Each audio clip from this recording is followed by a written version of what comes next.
नमस्कार, मेरा नाम सूर्यांश कुमार पांडे है। मैं कक्षा 5वीं फ का छात्र हूँ।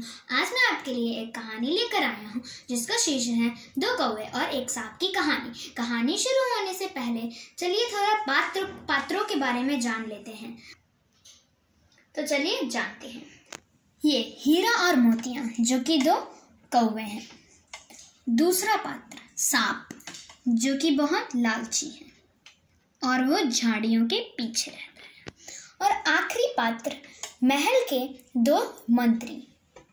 तो चलिए कहानी शुरू करते हैं।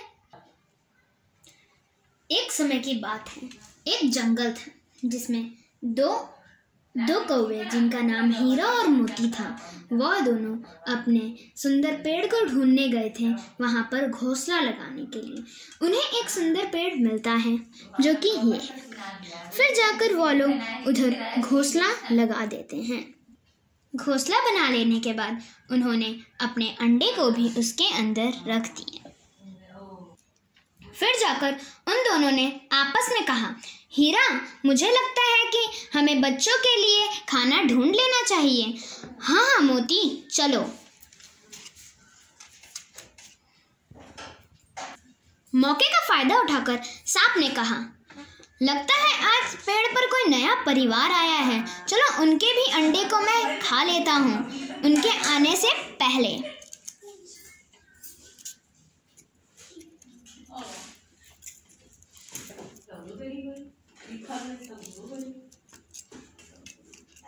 इस दौरान हीरा मोती ने भी अपना खाना ढूंढ लिया था, इसलिए वो लोग अपने घोंसले के पास आ गए।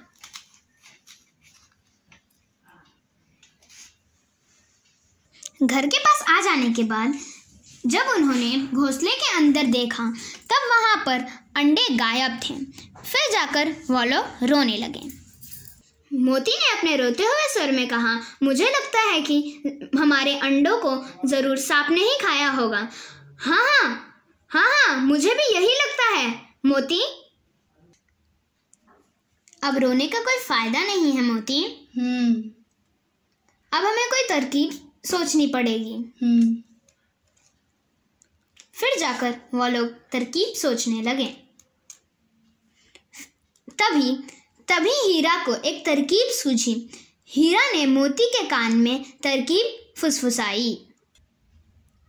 फिर हीरा महल की तरफ रवाना हुआ और मंत्रियों को चकमा देकर महल में घुस गया। फिर हीरा वहां से रानी के महल से माला सांप के बिल में फेंकने ही जा रही होती है। तभी एक मंत्री उसे देख लेता है और वो मंत्री उसके पीछे भागते तभी हीरा ने माला फेंक दिया उधर से। और फिर जाकर वो अपने घर में आ गई।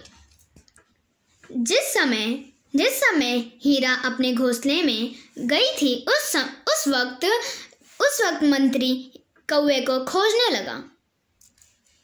उसी दौरान दूसरा मंत्री वहां पर आ पहुंचा।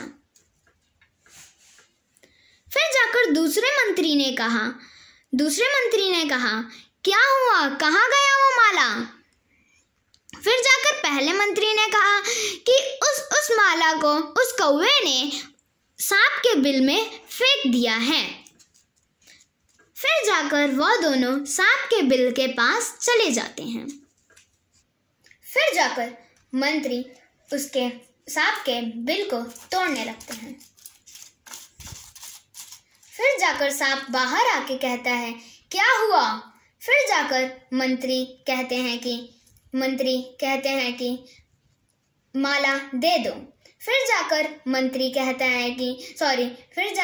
सांप कहता है कि मैं माला नहीं दूंगा, अब वो मेरा हो गया है। फिर जाकर मंत्री सांप को मार देते हैं।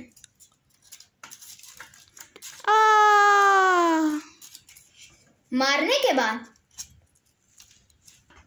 सांप के मर जाने के बाद वो लोग पहले मंत्री ने माला उठा करके महल की तरफ रवाना हो गए और महल जाने के बाद उन्होंने रानी को माला दे दिया।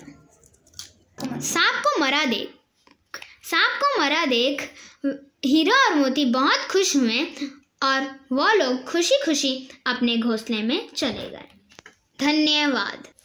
तो इस कहानी से हमें यह शिक्षा मिलती है कि अगर हम अच्छा कर्म करेंगे तो हमें अच्छा फल मिलेगा, और वही सांप ने जैसे बुरा कर्म किया था वैसे उसे जैसे बुरा फल मिला था वैसे हमें भी बुरा फल मिलेगा अगर हम बुरा कर्म करेंगे। धन्यवाद।